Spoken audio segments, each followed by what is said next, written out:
For me, this is, in trying to think about the last literally few weeks and months to some degree, into this new year, what does that mean and how do we start the year? And from my perspective, in terms of trying to look at down the road and bring some sort of new beginning context to where we are, some of the thoughts that began to come together in my head were, this is, as many of you know, we are now into our 20th year of existence as a church. We'll celebrate that 20th anniversary this summer.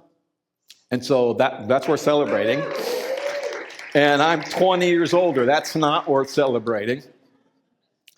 But it's been, as I've thought about it in this last couple of weeks, in particular coming to this point of trying to figure out sort of ultimately, there's the sense in which the last series for me was, and I sort of referenced that at the end, was sort of a step into this new sort of, I don't know how to put it, new sense of discovering who Newsong is, this new development of the continual, maybe call it next verse of the new song that has been on my mind for the last number of months, talking through some of that with elders and staff and putting some of that into pieces in this last series, pulling together where I feel like has brought me to a place of feeling like I believe this year for us will be looking back. My hope and prayer for significant reasons that I'll lay out in the weeks to come will be a milestone that we'll look back at and say this was one of not sort of the defining moment, but another significant defining moment of what this new song that God is singing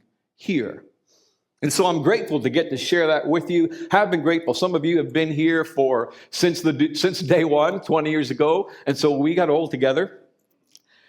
Some of you have been here just the last few years, maybe post-COVID, during COVID.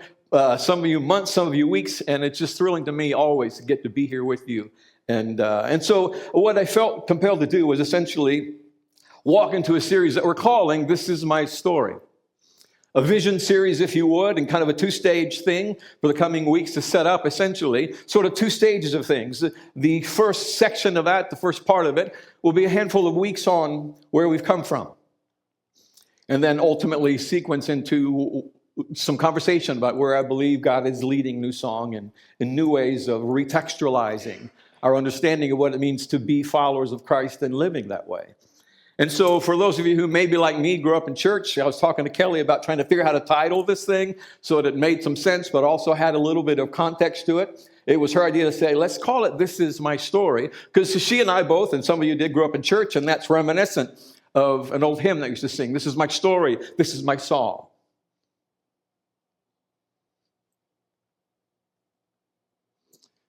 I don't know why it chokes me up. Praising my Savior all the day long. And that's been the hope and the prayer and my experience of our life together these last 20 years. So I hope that in the series, there will be, especially as we launch into it, this first part of it will be familiar to those of you who's been here for a while. I hope it'll be a refreshing sense of, oh yeah, I understand that. Or no, now I get how some of these pieces fall together. And for those of you joining us in the last 2 or 3 years, maybe there's some new thought or new details added to your picture and your participation and feeling connected and part of this Newsong family. And so this is kind of the heart of where I'm headed over the next few years. Or next few years. It always feels like that, doesn't it? Freudian slip. For those of you who've, in the last couple of months, 2 or 3 months, we've had a number of people inquiring about membership. Here at Newsong, and we once a year or so do what we call a Next Step Experience, a series of classes trying to give some detail about who we are, why we do and believe what we believe, so that there's some clarity for those trying to make a decision about whether to call this place home or not. And so this series will be, and I did a series just like this 7 years ago, literally. And so I felt like 7 years was probably a good opportunity, especially on a year of a 20th celebration, to recontextualize that, to give it some finer detail, or to catch it up to speed.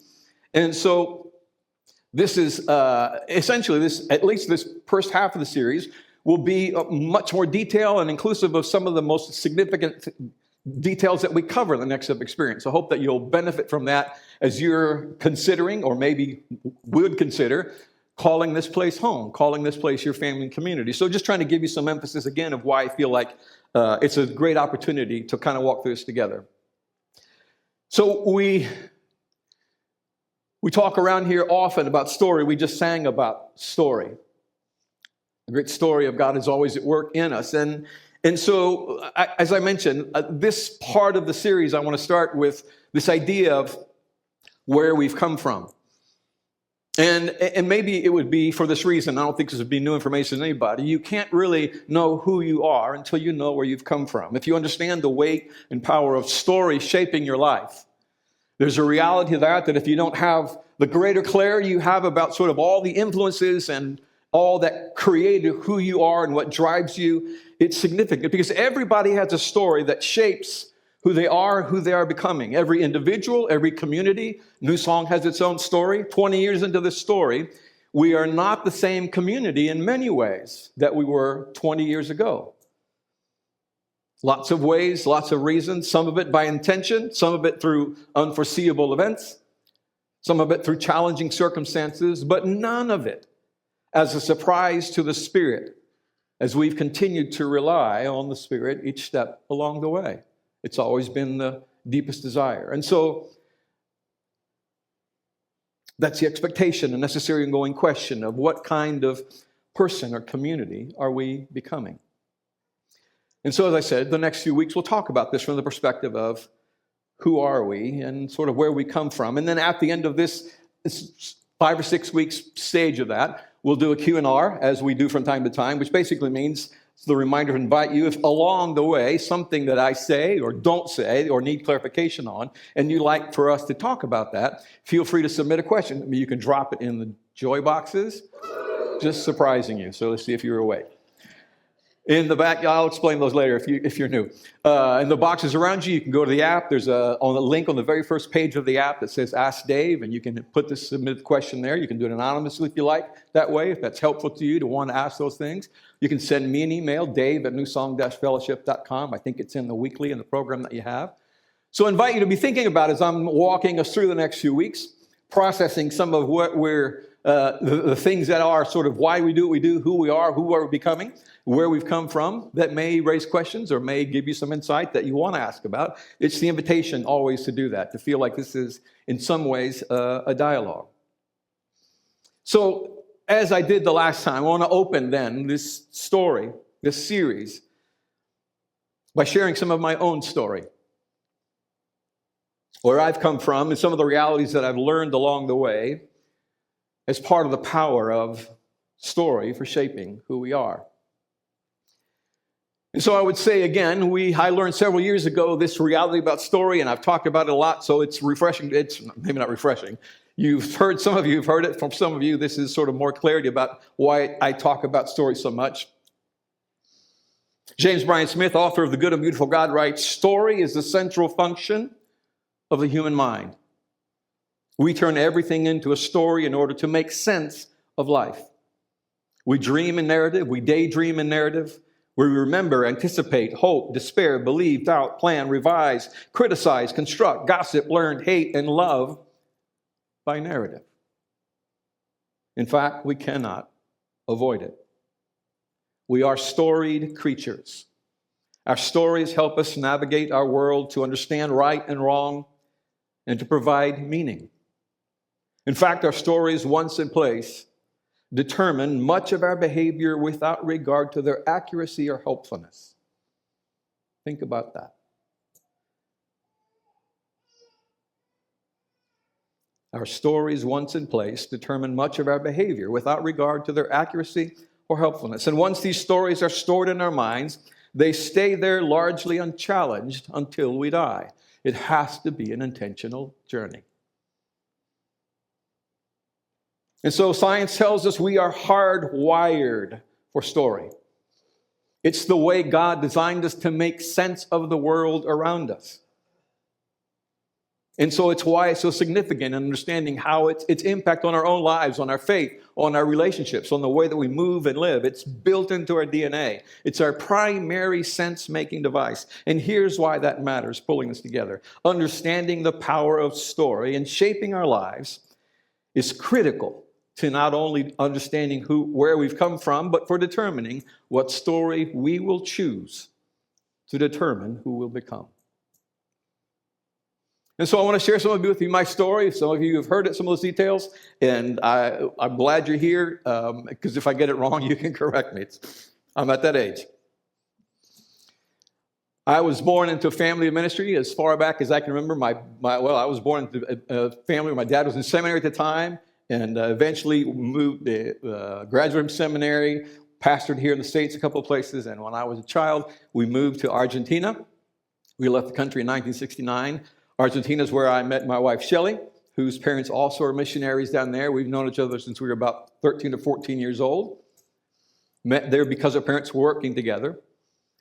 We were back on furlough when I was in the fifth grade, which means my folks had come back for a few months, and I was attending a service that was part of a conference that my parents attended. And in our tradition in those days, from time to time, especially if it was services around missions, they would offer sort of this call to say, do you feel called to ministry, called to missions? And I remember as a fifth grader, not necessarily understanding all the sort of what that implied for the future, but feeling like the sense of like, I think, yes, I would say yes, that I am. And ultimately, at some point along the way, I would feel like that calling is to missions, and I can't explain it. It wasn't a loud voice. I was a Baptist, so we didn't really expect to hear from God. And yet it was clear to me that this was a significant part of who I was and what I was to become. And so by the time I got to high school, my folks lived in the interior of Argentina, and so I moved. They sent me to the capital, Buenos Aires, Argentina, city, the sort of like, think about it like New York, a large multi-million city. And so for me, it was a great experience, actually, to tell you the truth. Moving to a boarding school, my sophomore year in high school, was wonderful for two reasons. One was because I was now away from my parents, and I was grateful for that. In part because I was a sophomore in high school, set free in a town like New York, so how fun is this going to be? And secondly, because I didn't have sort of the greatest relationship with my family. I mean, I love my folks. Both of them have passed now, but I was the second of five, and I knew early on, felt early on that I was the black sheep of the family. My older brother, who's 14 months older than me, was the one who could do no wrong, and he's a great guy, but I grew up hating him because he could do no wrong. My parents, they didn't do it all the time, but it wasn't uncommon for me to hear, "Why aren't you more like your brother?" I had teachers tell that to me, and so it was one of those things like, all right, I'm going to be the opposite of my brother. And so again, I didn't have a terrible childhood. I'm just saying I discovered early on that I have a sense of I'm the one that's going to ask the questions or call out sort of what I feel like is why would we sit down for dinner? And if Dad's mad, everybody has to be quiet. I don't get that. And it wasn't always was rarely well received. But it was part of their generation. It's part of the way that things were. It's part of the story that I grew up with, understanding sort of how parents interact and how marriages work, and much of the story that I continue to need to work on in my own life. But it was in that sense of the recognition that sort of there's a part of me that will always feel like it's me against the world, that I've got to challenge or be sort of push up against the rules. And so sometimes I've done that in ways that's helpful. Other times it's not been a smart move. Well, the second reason that I was excited to move there was because Shelley ended up the same boarding home as I did, and so we became good friends. Her brother's my age, same grade, and we became good friends. So Shelley was a year behind us and was like a little sister, and then just a close friend. 3 years before I graduated from high school, we began to date, thanks to her, because I was too shy to ask. And then we wrote back and forth. This is pre-internet days, obviously, and so we wrote back and forth for a year before she came back to the States.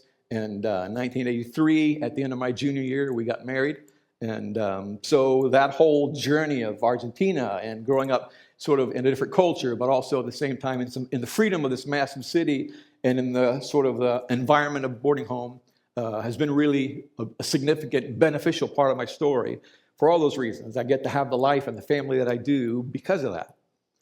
Graduated from high school, went to college in Oklahoma, was a music major in college. Far cry from the life of the metropolitan city of Buenos Aires was this little town that I showed up in. I didn't know anybody. My brother had gone a year earlier. I didn't know anybody. I didn't feel at home. I didn't have a car. There were no buses. There were no subways. There were no trains, as I was used to. And so Shelley was thousands of miles away. We wrote several times a week, and so I was dependent on the mailman to feel like I'm connected somewhere, somehow, to something that matters to me. At the end of my freshman year, took my very first position in ministry in a little town called El Reno, Oklahoma, if you've ever been there. Little country church, good people, but it was sort of one of these like, this is just kind of how you get started. It's an hour away from where I lived. I'd drive early in the morning to get there. Sometimes Shelley would come along, and I was the music. It was a part-time job. I led music, so it was like full suit, wave the hand and sing the hymns kind of a thing. That was what I did for about 15 years across the variety of different churches. I don't miss those days. But the pastor would take me lunch afterwards with his family and then drop me off to the church. And so Shelley and I would sit at the church all afternoon waiting for the next event to happen, because it's, we're Baptists, so we had services twice on Sunday. I'm thankful I don't do that anymore as well. But because I was a music guy, so we'd wait, sit, or take a nap on the pews, because there was nowhere else to go. And so then I'd have choir practice and then service at the end and drive home at the end. So it was my first exposure and experience then into this calling of being in ministry, whatever that meant or looked like. And so, again, some benefit to that. As I mentioned, Shelley and I got married in 1983 at the end of my junior year. And for both of us, there was a sense of clarity about we feel like God has called us both to missions, to go to the mission fields, in whatever context that looks like. Not necessarily defining it'll be exactly this role, but it was kind of the heart was. And so I graduated from college, began to attend seminary, and so eventually moved to Tyler, Texas, East Texas, as a full-time position of music and youth director. The pastor of the church was a former missionary that I'd known since I was a kid, a wonderful man, a mentor of mine. I just loved him dearly, was very, very gracious. And so I came in. The standard combo at that time was, like I said, of music and youth. And so my responsibilities was, again, wearing the suits and leading the hymns on Sunday, and then on midweek we'd have something for the student ministry. Well, about a year and a half in, I was at seminary, heard a guy talking about a conference that he'd attended at a church in Chicago that sounded very interesting to me, this new paradigm, a new way of understanding and approaching ministry in a way that felt more sincere, felt more authentic, felt more servant-hearted driven, and seemed to be having significant impact in the environment that it was in. And so I asked him about it. I said, tell me about this conference. And he said to me, he says, Romoser, you don't want to go there. And I'm like, why is that? Because you'll come back and throw rocks at your church. Which I didn't do, but Shelley and I attended that conference together. And again, it was one of those markers for us. I'm like, feels like a much more significant, impactful, helpful way to do ministry in authentic ways, seeing and caring for the people around us in tangible kind of ways, especially in terms of student ministry, how we organize student ministry so that everybody feels welcome. Every story matters, and no matter what questions you have, this is the place that you're welcome to ask them and explore whether or not this faith is something for you, or whether you just want to come and play basketball, that you are welcome. And so we began to get a lot of high school kids in this Tyler area. We went from about 12 kids on a Wednesday night within a year to about 120.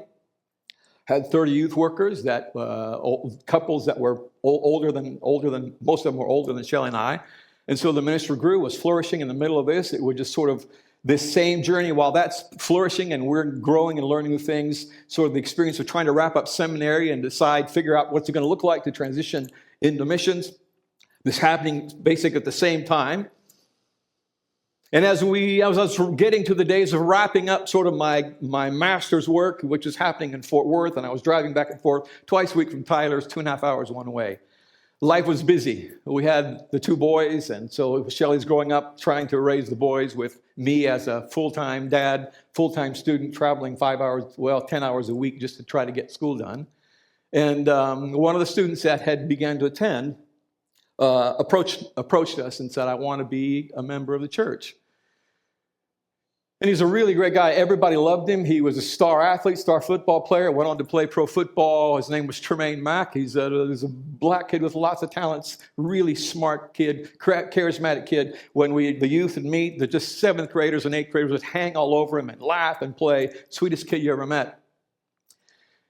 Little did I know how significant of a bad decision that would be from the standpoint of the leadership of the church. For the first time in my life, even having grown up overseas, I encountered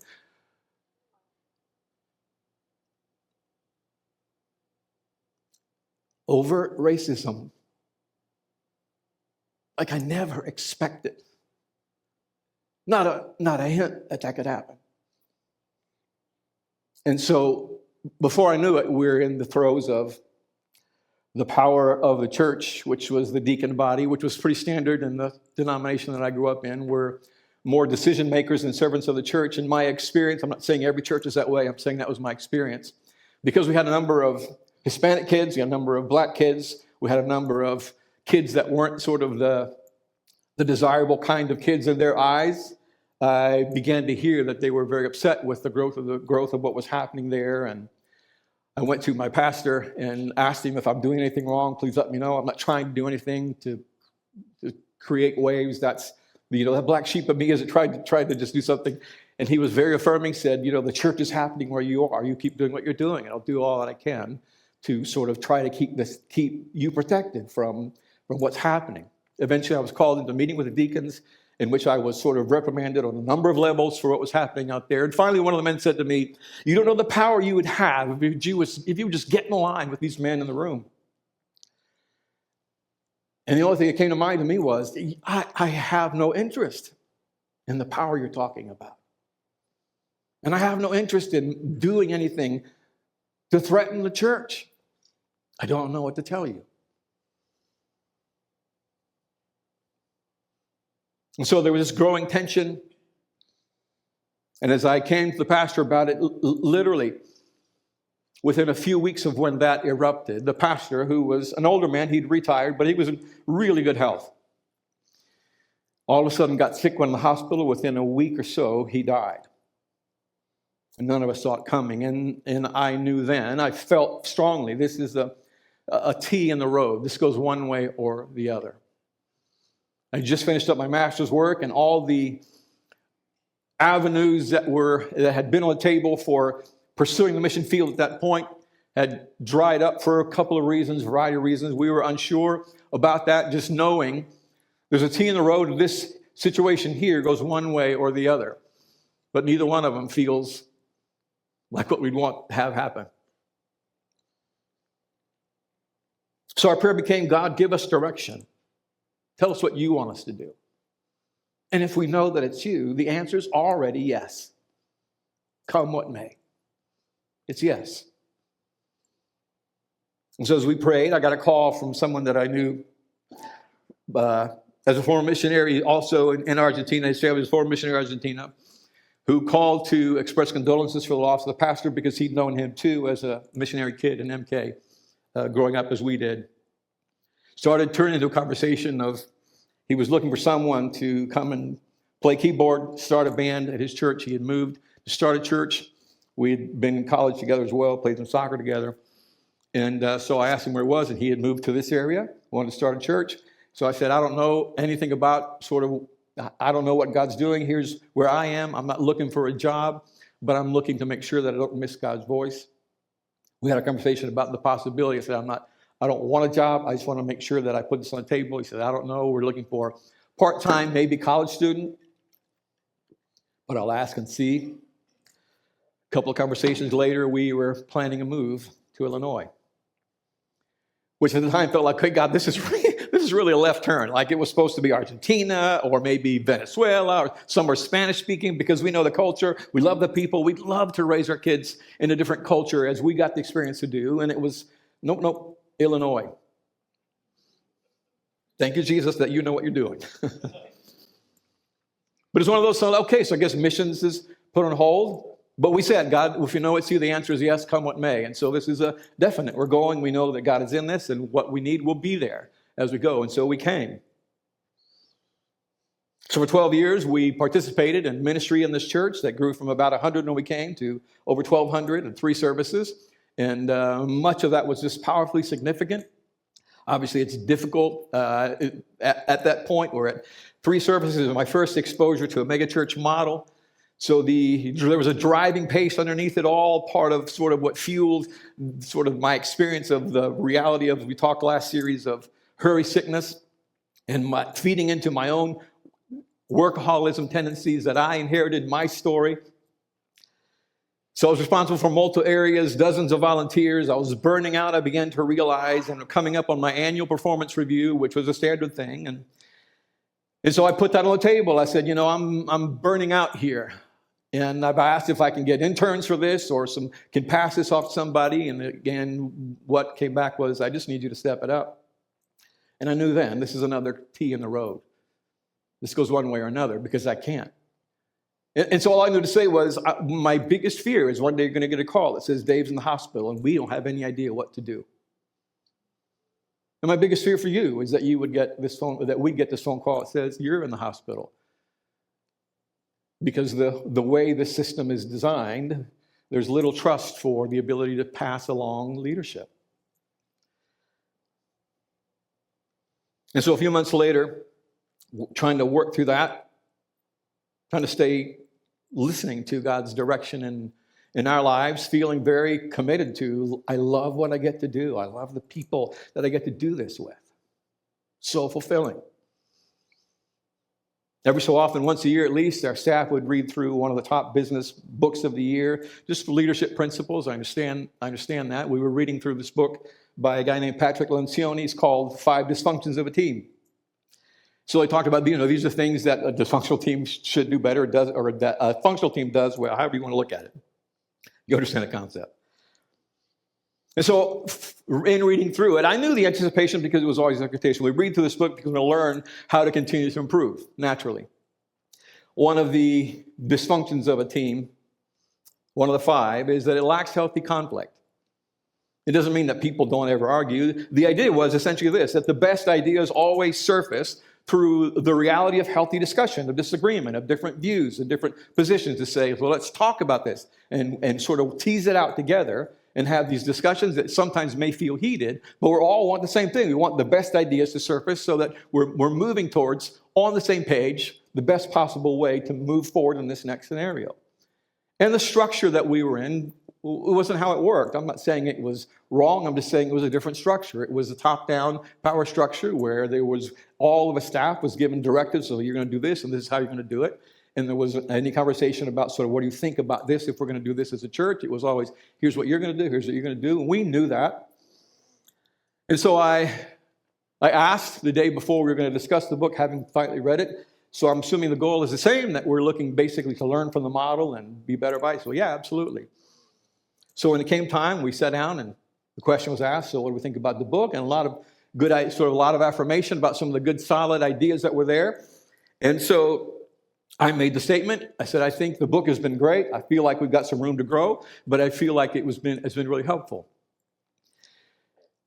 And I felt pretty certain as soon as I did that it would begin a journey a train would start rolling. I couldn't stop, but I couldn't not do it. For the health of the church and my own health. And so, like, what are you talking about? I said, well, the lack of healthy conflict. We don't have conflict around here. And I get the system is different, so I'm not complaining. I'm just saying it's a different model.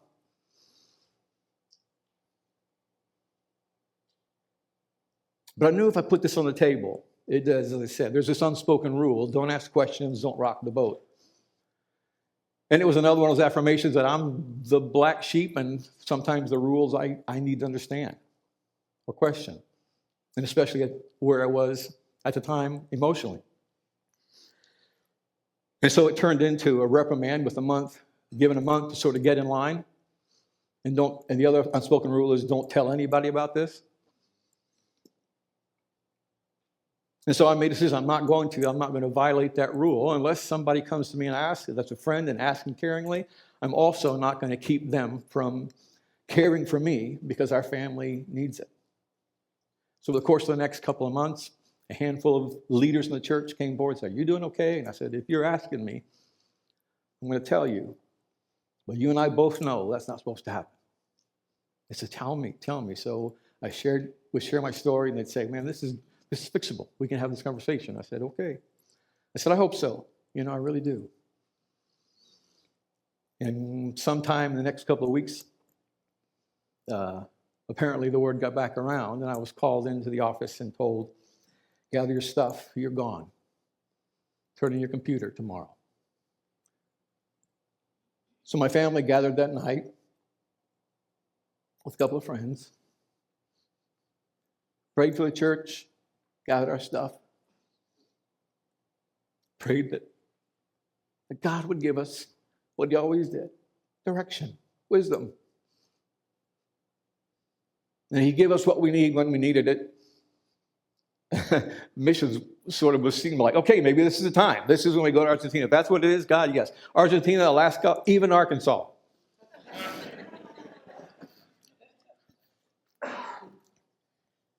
If we know it's your voice, the answer is yes. Come what may. So for a couple of weeks, we'd actually had a family trip planned to New York. We'd never been. That was already on the calendar. It's just like, we're going. So we went to New York, saw The Lion King on Broadway. It was a really refreshing trip. We came back. There was a number of people who were like, how are you doing? What's going on? We resolved to not say anything to anyone unless they asked specifically, because I wasn't interested in doing any, because, if you've been around church long enough, you know a church hurt happens. And I just hate it. And I didn't want to participate in that. I certainly didn't want to generate it. But I also didn't want to miss the voice of the Spirit at work towards us, people caring for us. So our determination was, if somebody asks what happens, I'll try to explain this as graciously as I know how, without any anger or desire for anything negative to happen, as much as just we're seeking the Lord and we'll see what will happen.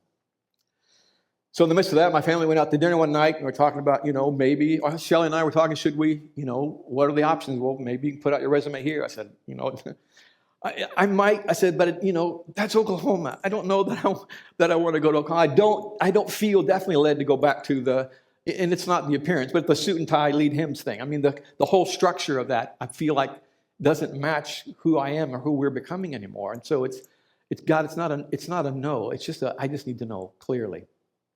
So we had some conversation, and one of the things obviously puts on the table is say, oh, well, I don't know. We stay here, we move, we go to the mission field, we start a church. And so Cheryl and I were like, we did that once. It was a lot of work, 10 years in a rented building. And so, people aren't going to want to set up and tear down anymore. So long story short, we had this conversation. Cheryl and I both had sort of these word from God moments, and as Baptists, that doesn't happen. So it was significant for us. For me, it was having had someone call me and say, hey, I heard something's happening. What are you going to do? And I said, if you're asking, here's what we feel like we're leaning to do. We feel like God's leading us to stay and start a church. And so she goes, well, I'd love to look into that. I'd love to talk more. I said, I'd love to talk more about it. So I got off the phone.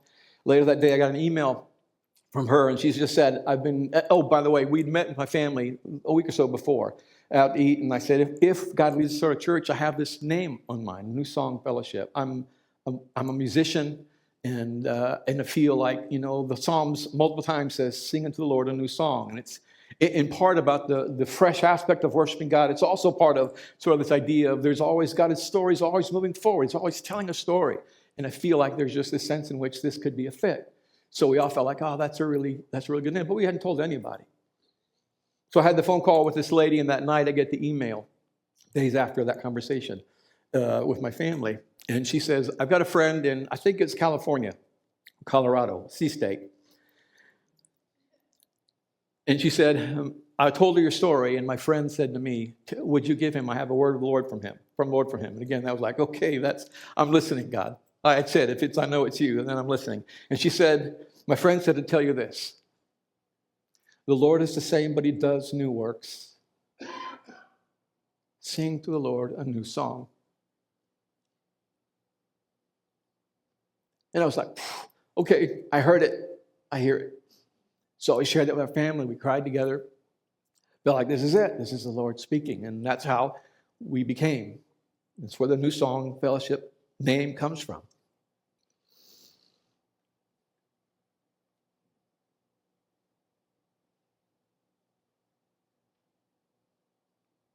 I put all that on the table with those details to say, for mention, to come back to this idea. It's what renowned screenwriter Robert McKee calls this transition in our lives, unexpected, feeling like the rug's been pulled out from under us, and yet trying to move forward with joy and hope.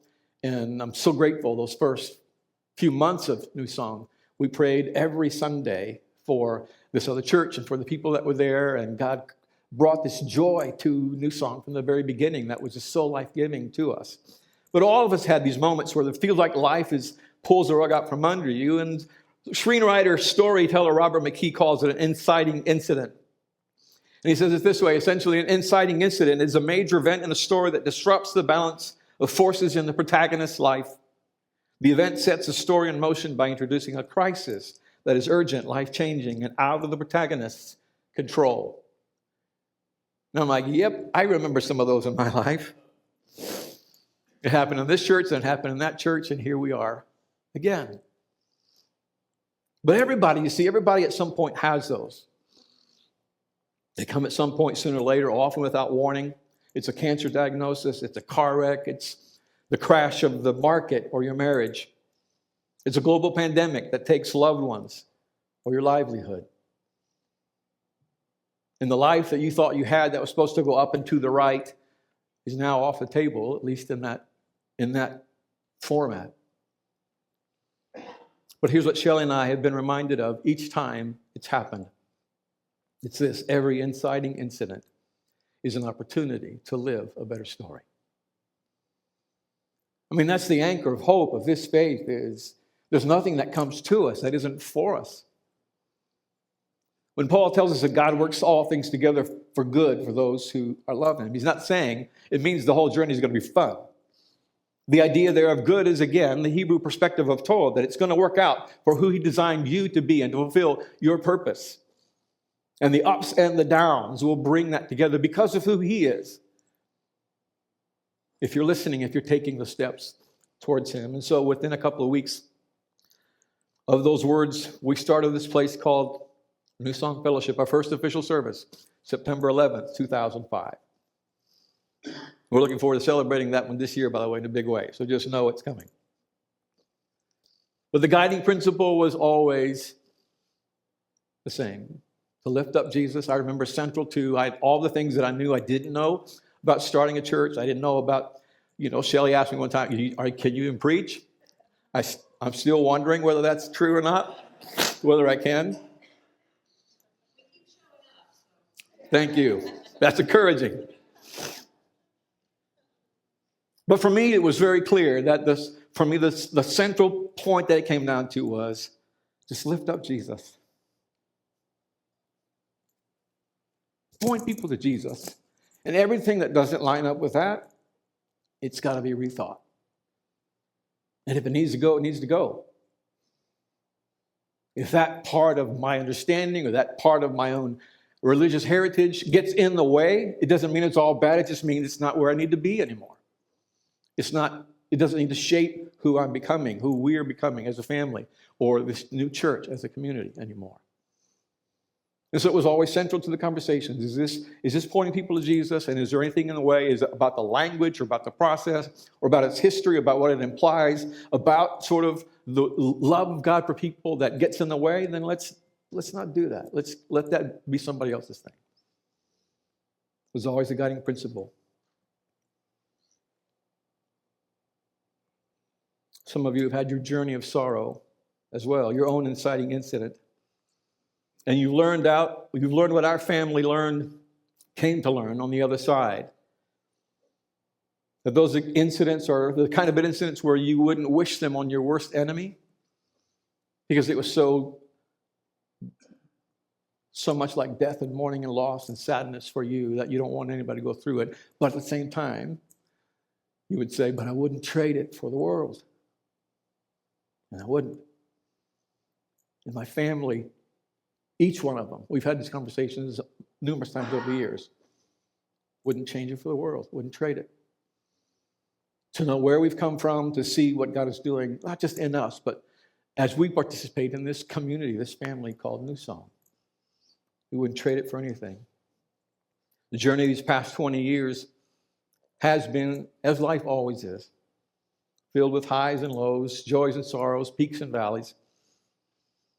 But 20 years in, I'm discovering that we're just beginning to find our stride. So I'm grateful to be here. Grateful to celebrate 20 years with you. I'm grateful to have an opportunity in the next few weeks to share some of the things, put it this way, things I've learned along the way. So it'd be things like this, just to give you sort of a sense of where things are headed. Not that one. This one. Next week, I'm going to talk about the Bible as an authoritative narrative. I grew up believing, being told the Bible is primarily a guidebook for life, and it gives great guidance for life, but that's not its purpose.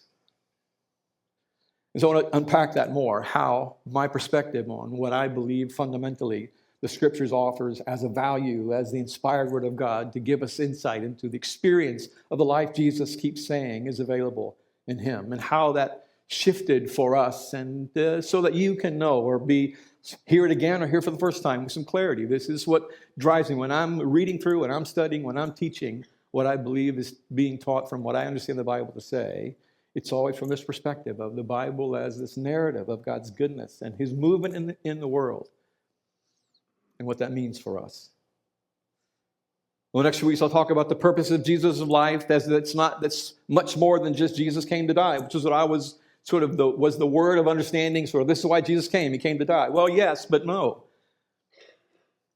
Throughout most of my life, there was little teaching on the reality and impact and the essence of what Jesus' actual life meant, beyond just the fact that He was the Son of God.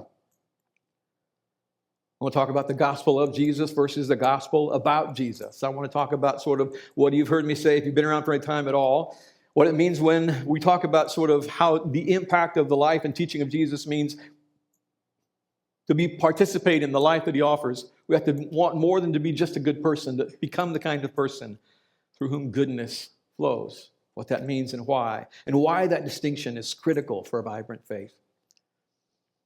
And then discovering the life of heaven here, as opposed to what I grew up with heaven was always just this thing of afterlife. It becomes the divider of who's in and who's out, and how much it's changed my thinking to understand what Jesus was actually talking about when He spoke about heaven. So, some idea of what's coming down the road. And I would appreciate your prayers as we walk through this together. I'm encouraged about it. I genuinely welcome your comments and questions, because this is a journey that I want us to do together. Would you pray with me? Father, we're thankful for this new song that you've been singing, that you've led us to, that you continue as we trust and lean in, Father, to guide us, because it's who you are. We're thankful for your Spirit that is always willing, eager for us to follow, to be led. Father, continue to move us individually as families and as this family of Newsong, this community of Newsong, deeper into humility, to hands up to say to you, Father, whatever it is in my life or our lives together that you need or want us to do to be shaping our story for who we're becoming. The answer is yes, if we know that it's you. Come what may. Thank you for your faithfulness. Thank you, as we sang today, that fear is not our future. Heartbreak's not our home. Sickness is not our story. You are. May we be faithful to you, to your story. May we continue to find a deeper experience of life in you together. In Jesus' name we pray. Amen. If you came prepared to worship with some giving, we have joy boxes around the walls and online. Grace and peace. We'll see you next week. Be warm. Be safe.